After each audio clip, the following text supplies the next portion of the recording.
Too busy to breathe? Too tired to enjoy life? Maybe it's time to slow down.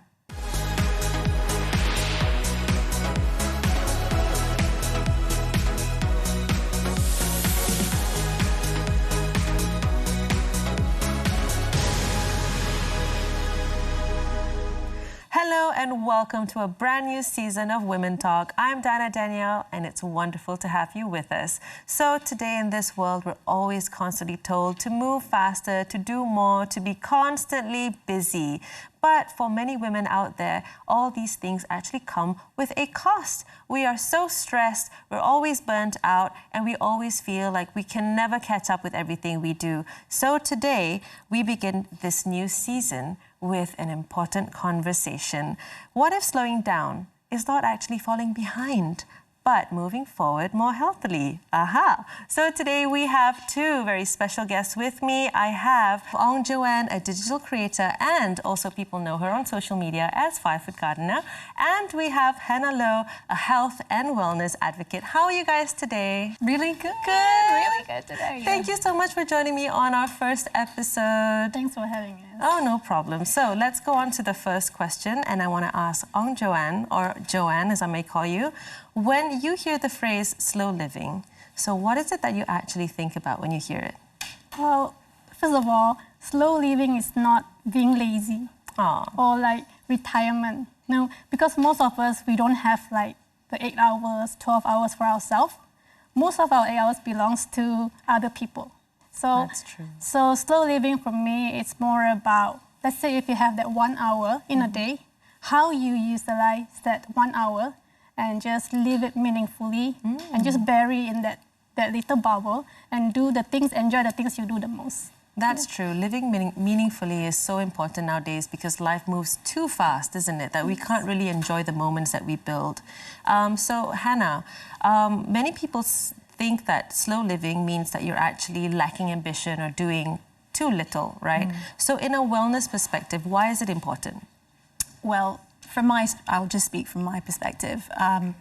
I feel like it's more about how you're doing what you're doing in any moment. So, like, I'm an ambitious woman. I love being an ambitious woman, right? I want to go out there. I want to create things, you know. There are times when I will be busy and I can't avoid it. And so it's more for me about how I am in those moments. Okay. You know, if I can be present with myself, if I can still feel like I'm in my body, because most of us, I think you said earlier, we're living from the head up, you know, we're just like headless chickens running around. And, you know, when I work with women, so much of it is about how do you ground down into your body, which is, I love that you do gardening, because being in nature, it's so easy. It just brings you back down, and then you're feeling life. That's true. You know, you're not just experiencing it from your mind or your head. And like even the conversation we're having now, it's like if I'm right here, right now, like then what else matters? Nothing else matters. But that's true. I think living too fast kind of detaches you from your own body and your own feelings as well. And basically, you know, Jo, your content actually reflects a slower, more intentional life, like, you know, gardening and cooking and all these things that I wish I had so much more time to do. So tell me, when was the turning point for you, Joanne, trying to slow down and you realize, okay, you know what, this is the best way to live for me? I wouldn't say that this is like a drastic change. It's more like a gradual shift. It just get intensified during the lockdown, during COVID, where I get like all the time in the world to like do everything that I like to do.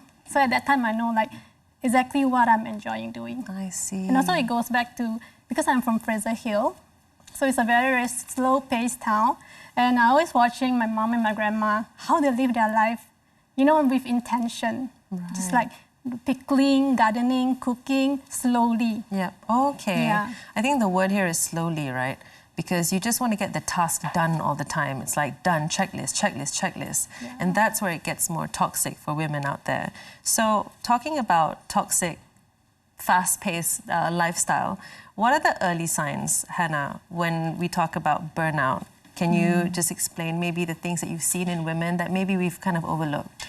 Yeah, I mean, the most obvious is that when everything slows down, you can't actually rest. So you want to rest, you know, you want to sleep at night, and your whole body is still anxious. That's me every night.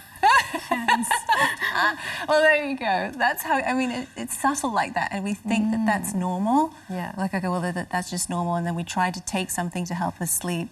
But that's the first, and then, you know, after that, it's like the distractions, right? It's like when there's actually space and there's nothing to do, and we're like, well, what do? Do I eat? Do I like grab my phone? Do I just get busy doing something else? So those are really the first sort of early signs that it's like you've accumulated too much.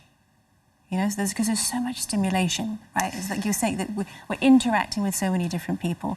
We have all these emotions that come up, but we keep tucking them down, pushing them aside. Is it like anxiety with boredom as well? Yeah. Or things that you just want to fill up your time around is also a sign of burnout? It can be, yeah. Oh, it can be. Interesting. It's that you don't know, if you don't know how to just be, right, with nothing kind of distracting you, keeping you busy, usually it's because there's so much that's accumulated because of go. Yeah. And actually just that space is to empty out. So I have just one follow-up question. Do you think that society still rewards exhaustion over, over balance? 1,000%. I do, and especially for women, but it's not so obvious. So, you know, when I work with women, there's so much conditioning around being a good wife, being a good woman, being the perfect this, getting this right. That is definitely another conversation right there that we need to have an hour extra with. Yeah, so I think slow living isn't just about, you know, lack of ambition. It's not at all lack of ambition. It's about being intentional with your time, with your energy, with yourself. So don't go anywhere. We'll talk more about this.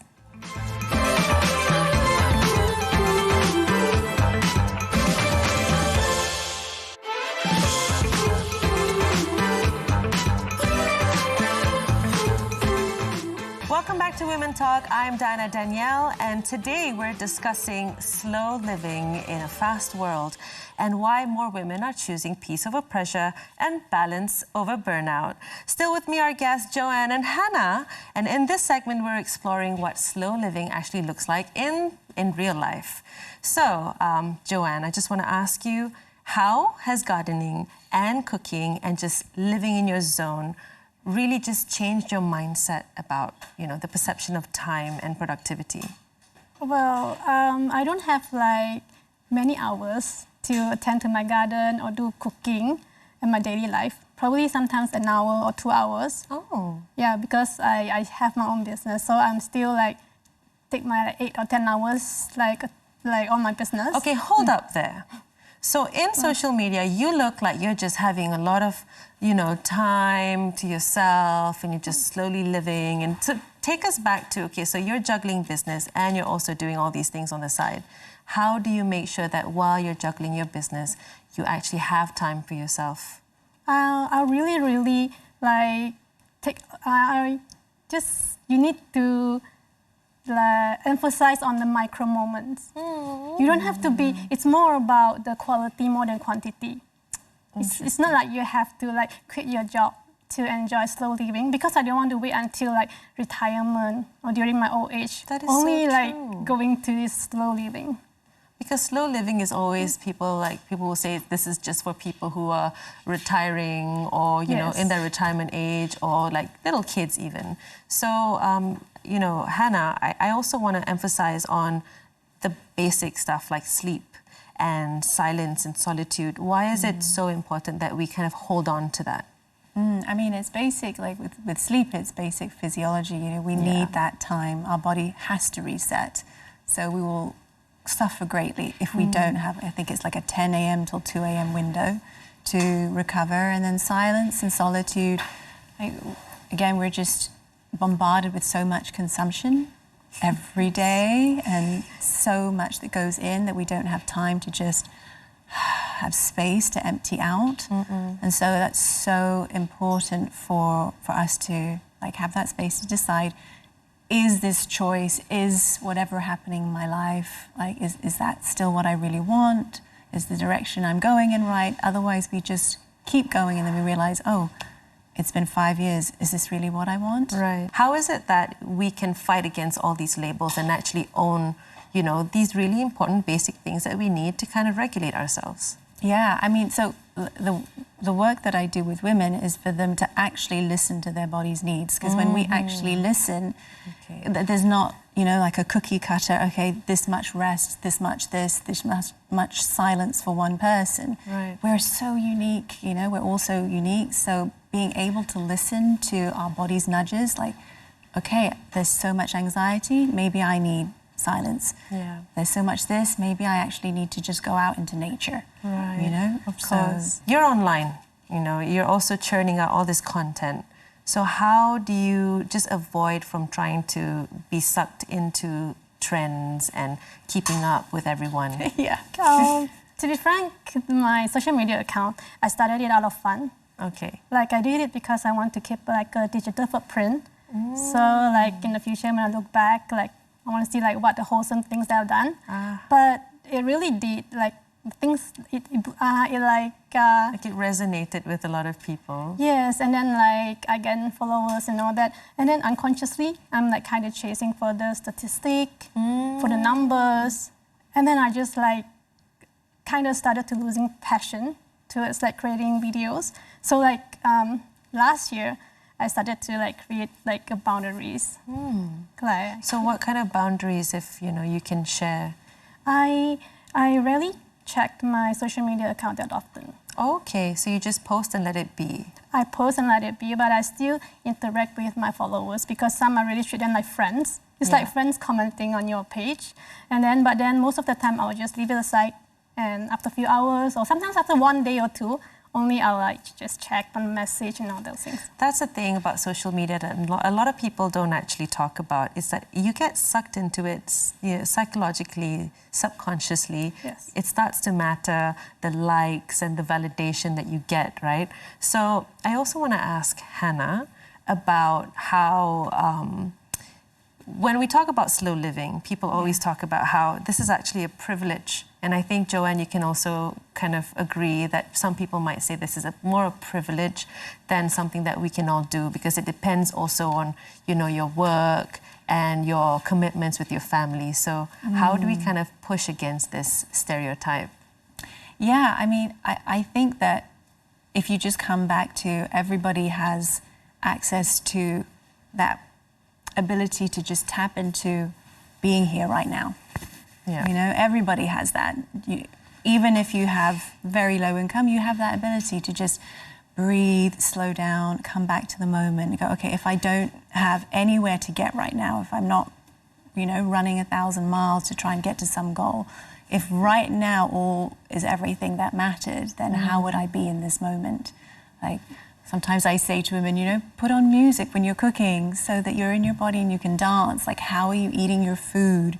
You know, how are you drinking your tea? It really can be that simple. That's true. I think people look at slow living as being something that's, what's the word? Like, they make it seem so complicated when it really is just kind of like slowing the pace and momentum down a little bit. Well, I think I feel like people see it as, well, I would immediately see it as just going about your day really slowly. You're like, I'm just going to go about my day really slow. No, I mean, it doesn't have to be like that. It's just more how you're doing it. Yeah. It's whether you're actually here, in, you know, in the body, in the now, in it. Yeah, so you can actually really enjoy. Even if you live a fast-paced life, you can actually learn to slow the momentum down so you can enjoy the moments and appreciate you just being where you are with the people that you're around with. So we have another segment coming up, so don't go anywhere. We'll be right back.